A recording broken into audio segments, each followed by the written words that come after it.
Welcome back to Movie Gear Solid, the series dedicated to uncovering all the cinematic influences behind Hideo Kojima's classic run of espionage action games, Metal Gear Solid. In this entry, we'll look at a handful of movies from the one franchise which may have inspired more elements in Kojima's spy series than any other, 007 James Bond. Let's begin.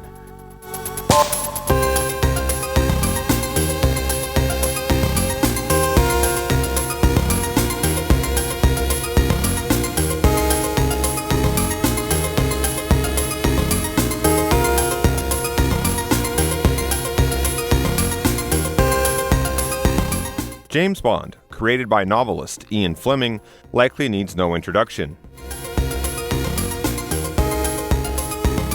007 has been a cinematic institution for over 60 years now. And even if he's changed with the times and given us a mixed bag as his body of work, Bond on a basic level, more or less, is the same as he ever was.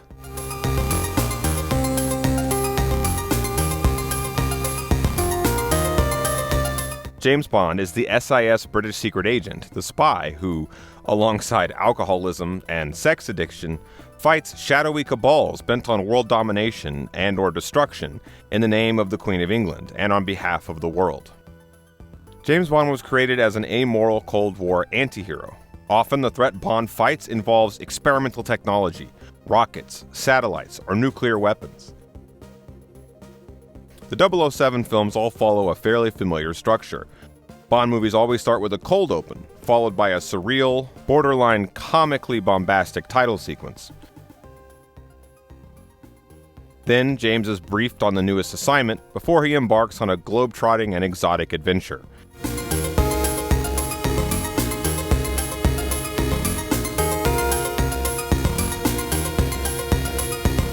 He investigates, avoids assassination, screws and/or kills some people before he's inevitably captured, and then infiltrates the enemy's stronghold to destroy their secret weapon. He works as a sort of spy specialist technician, armed with special weapons and equipment developed by the support character, Q. In Metal Gear Solid games, most of your gear tends to be designed by your own Q-like support staff, like MGS3's SIGINT. James Bond comes from an era when media, for better and for worse, was less socially conscious, less worried about being responsible. These films depict an amoral world of espionage, a seedy world that doesn't always take itself particularly seriously. James Bond is hardly a model for how anyone should treat people, but with that being said, if you can get past the blatant chauvinism, 007's movies can still be fun. And as we'll see, their influence on Kojima and Metal Gear is rather too extensive to ignore. 1. Dr. No, 1962.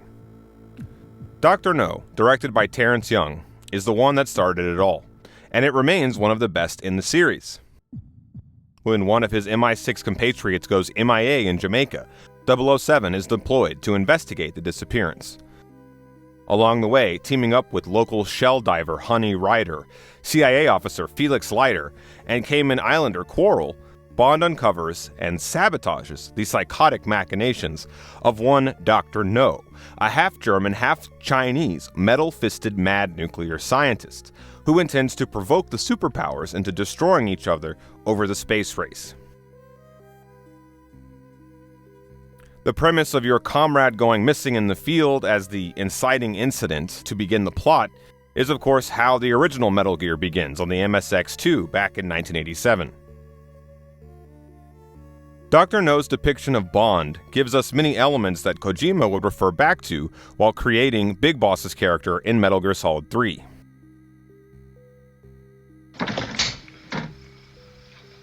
Mr. Smith & Wesson, and you've had your 6.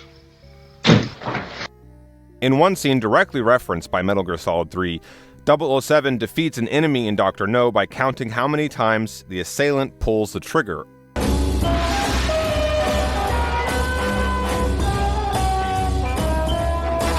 And the judo-like CQC practiced by Big Boss and the Boss in MGS3 is a nod to Dr. No, no question.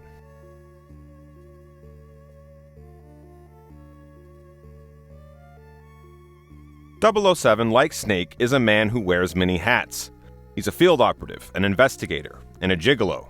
But more than anything else, James Bond is a thug, dressed as a well-tailored quote-unquote gentleman, a spy capable of infiltrating both high society and the wilderness.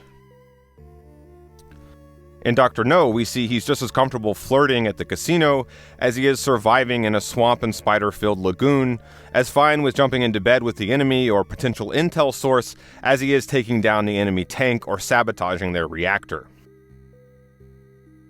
In the film, 007 can't at first tell whether the CIA agent Felix Leiter or the boat captain Quirrell are enemies or friends. This is kind of like the dilemma that Snake faces in MGS3. In the world of espionage, you can't always tell who really has your back. Though Metal Gear Solid 3 would draw as much on the spy novels of Jean le Carré as the spy blockbusters of James Bond, this moral ambiguity would prove central to all three works of espionage fiction. I'd say if you want to make a decent spy fiction story, it's probably got to be morally ambiguous.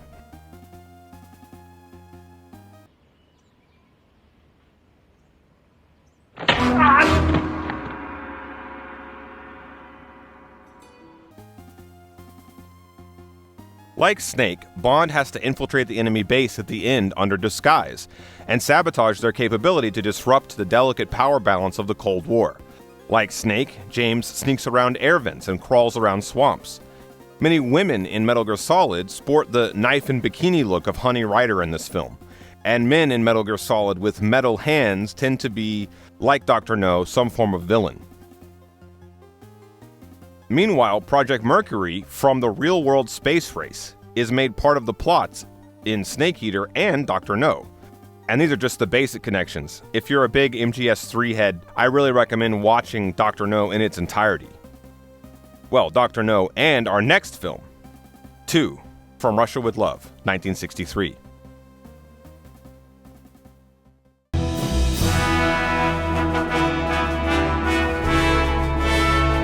You're pretty good. Just what I'd expect from the man with the same code as the boss. It's been a long time since I had such a good fight, but I'm just getting warmed up. Metal Gear Solid is all about oddball characters who secretly run the world, and this too is inherited from 007 films like this one. Also, like Dr. No, one of the series' best, From Russia with Love gives us more of the Hall of Mirrors chess match that is or was real-life Cold War espionage than the first film. But just like Metal Gear, James Bond never lets realism intrude much on fun. I want to point out that before video games, action blockbusters like these were some of the most fun people could have in their spare time, which partially helps explain 007's blatant escapism and lack of any sense of social responsibility. Ultimately, while these films may traffic in details taken from the real world, the plot to a James Bond film is pointless unless it serves as a vehicle for 007 to do his thing. But with this entry, From Russia with Love, the series added a new tradition, giving James a psycho-stalker nemesis. In this movie, he's the blonde assassin, Donald Grant.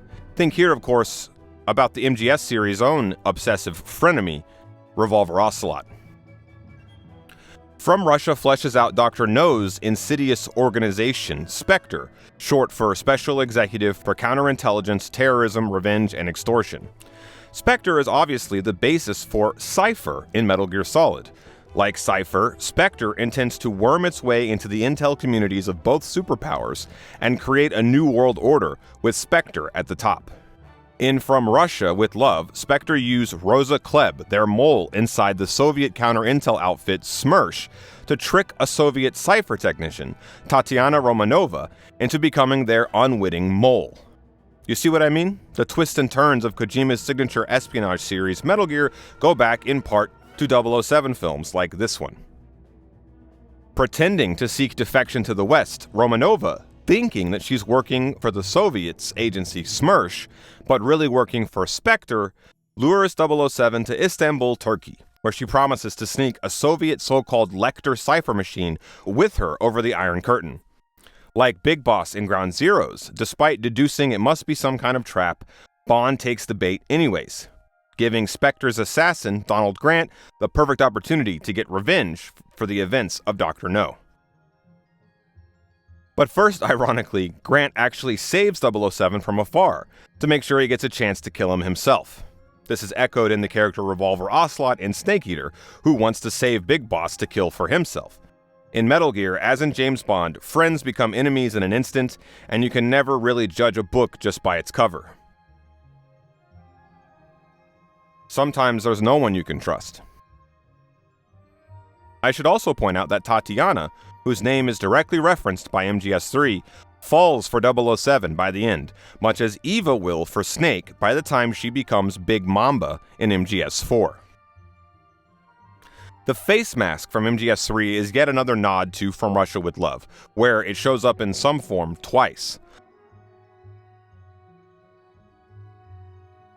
If you're an MGS3 fanatic, you should definitely watch the whole film. 3. Goldfinger, 1964. Many people say our next film, Goldfinger, is their favorite in the Sean Connery era of the series, and its influence on MGS is certainly just as strong as the first two films. In it, we have Smersh's treasurer, Auric Goldfinger, trying to tamper with the world economy. Teaming up with organized crime and Red China, Goldfinger seeks to raid Fort Knox, the U.S. bullion depository of gold. At this time, the dollar was still on the gold standard. Destroying vast quantities of the world's gold supply is Goldfinger's plan to enrich himself and support his communist allies while destabilizing the global market.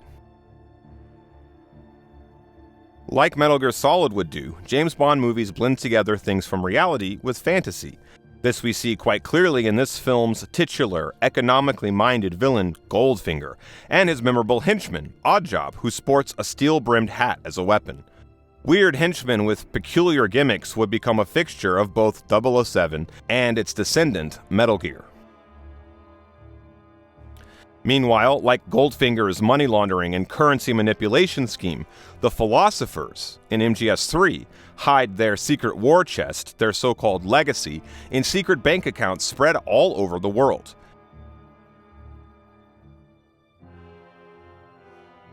Goldfinger prominently features the real-world location of the U.S.'s gold depository in Fort Knox.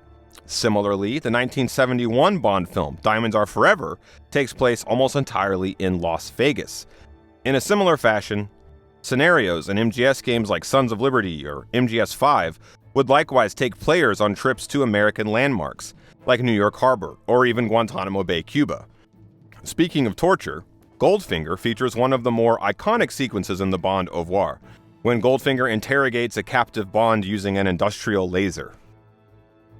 Kojima has stated that the standard plot structure for a spy story must involve being captured by the enemy, which is why it happens in some form or fashion in pretty much every Metal Gear game. It also happens in some form or fashion in pretty much every James Bond movie.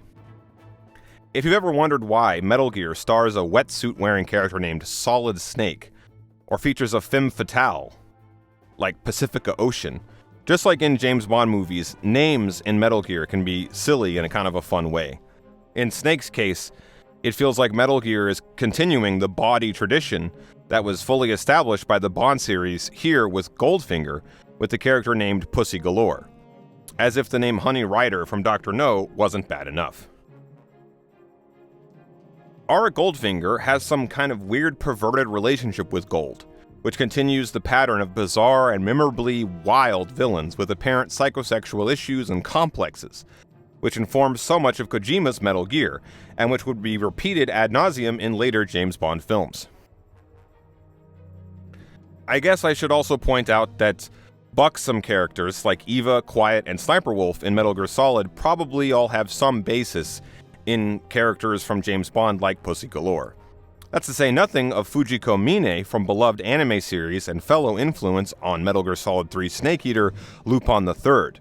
Fujiko was in turn, of course, inspired by the treacherous femme fatales of 007 movies, just as Lupin III himself was partially inspired and even visually based on Sean Connery's take on the James Bond character.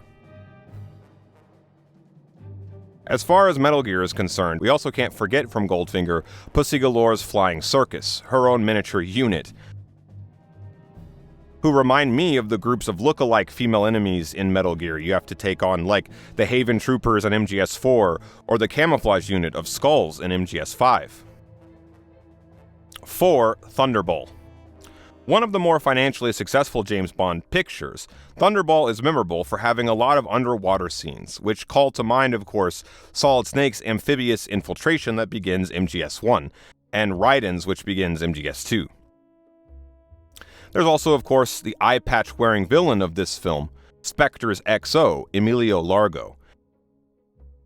Gaining the eye patch of Emilio Largo and the metal hand of Dr. No is one of the ways that MGS shows Big Boss's descent into villainy, as he goes from James Bond to Spectre, basically. However, if I'm being honest, Big Boss's eye patch may just as much be a nod to David Bowie's fashion sense during the Diamond Dogs era. Aside from Thunderball's eye patch-wearing villain, the film is also memorable for its disguises and body doubles, like the gender bending that opens the film. Take also the henchman, Angelo Palazzi, who schemes to become a NATO pilot's body double. Palazzi's facial surgery makes him indistinguishable from the French Air Force target whose identity he snatches. This is, of course, just like the Venom Snake body swap ruse in MGS5. And speaking of MGS5, you can see Bond fake his own death like Big Boss does on the Phantom Pain in the later 1967 film You Only Live Twice. Thunderball is the first Bond film directly concerned with nuclear weapons, as Spectre hires Palazzi to steal 2 atomic warheads on an Avro-Vulcan British strategic bomber and hold NATO hostage with them. My dear Prime Minister, 2 atomic bombs, numbers 456 and 457, which were aboard NATO Flight 759, are now in the possession of Spectre. Think about Liquid Snake's nuclear threats in MGS1, or Colonel Volgan's plot to subvert the global balance of power with the nuclear-equipped Shagohod in MGS3. Terrorists with nuclear weapons would recur in both Metal Gear and 007 movies over and over again. And that being said, even Dr. No dealt on some level with the risks of nuclear reactors and radiation. So the menace of nuclear energy has been part of James Bond from the very beginning. Thunderball also introduces more subtle themes and motifs that Kojima would draw on for Metal Gear. Spectre operatives like Largo operate behind the scenes of seemingly philanthropic NGOs, for instance, just like we see the Patriots doing in Metal Gear Solid. I should also point out that in Dr. No and Thunderball, Spectre is depicted like Cypher in games like Ground Zeroes, as an organization so powerful and secretive that its operatives would rather kill themselves than talk. As much as Bond goes up against the Soviet counterintelligence organization SMERSH in these films, arguably his true nemesis and the true antagonists of the entire series are the group above nations, Spectre. When they aren't blackmailing the West with nuclear weapons, like in Thunderball, Spectre are often exploiting the patriotism of both East and West while trying to turn the Cold War hot in films like From Russia with Love and You Only Live Twice. A lot of this we would see play out again with Cypher in Metal Gear. Another huge Metal Gear trope introduced by Thunderball is in the film's repentant nuclear physicist, Ladislav Kutz. His change of heart over the subject of nuclear weapons would be echoed in numerous scientist characters in Metal Gear, most notably Hal Otacon Emmerich in Metal Gear Solid 1. So we don't have time to go through every single James Bond movie, so I'm just going to throw out a few stray references until we get to the last film which we'll cover for this video. In 1981's For Your Eyes Only, which Rose references by name at the end of Metal Gear Solid 2, we have a scene where Bond is visited in a graveyard by a helicopter, just like Old Snake is at the start of MGS4. Diamonds Are Forever from 1971 gave us a plot involving the global diamond trade, which of course also features prominently in Metal Gear Solid 5. The biometric data of the President being used to access nuclear weapons, like from Metal Gear Solid 2, is part of the plot of 1983's Never Say Never Again.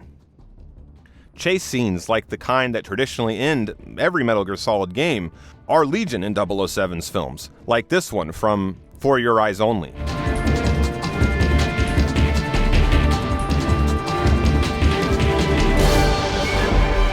If you want to understand why characters in the Metal Gear Solid series especially enemy characters, have such developed backstories. Consider villains from 007, like the one from 1974's The Man with the Golden Gun, Francisco Scaramanga. He was recruited by the KGB after his days as a child prodigy trick shooter. Then he became an assassin without a face, and yet one also of world renown, thanks to him always using a gold bullet and always hitting his $1 million a hit targets. So clearly the list is practically endless of vibes and references that go back to 007 by Kojima and Metal Gear. Just like the multiple Bonds over the years, everybody has their favorite of the three Snakes since Metal Gear Solid 1 debuted in 1998. The comparisons are pretty much endless. But the last Bond film we'll cover in this video essay extensively is 1995's GoldenEye.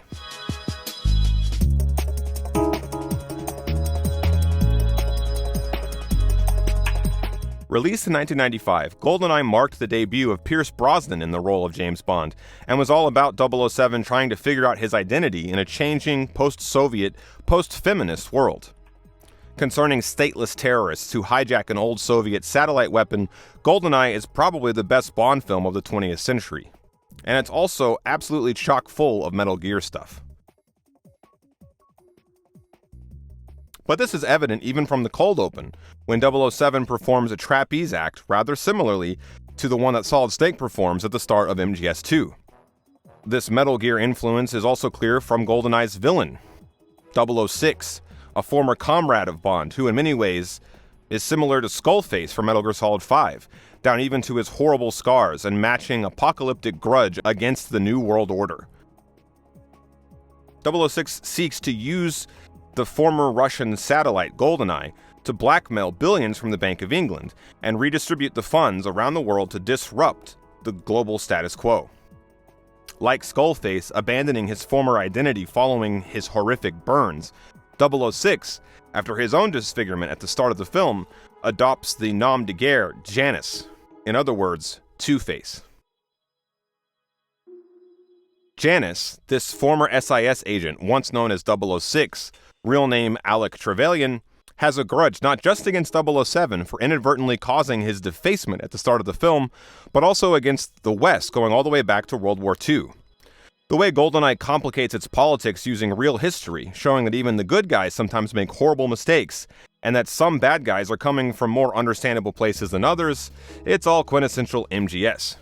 Trevelyan is an ethnic Cossack who the West betrayed to the Soviets after the war.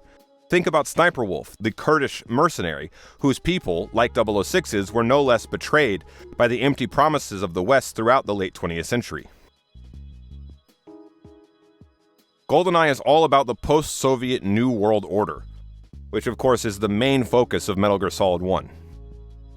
There's also the theme we later see in MGS3 in GoldenEye, namely that our enemies are always relative, always changing with the times. Fighting as old former comrades, Bond and Alec in GoldenEye are not unlike the characters in For Your Eyes Only, the former Greek resistance fighters, Milos and Aristotle. These two once fought against the Nazis together during World War II as part of the resistance, but by the events of the film they've become enemies.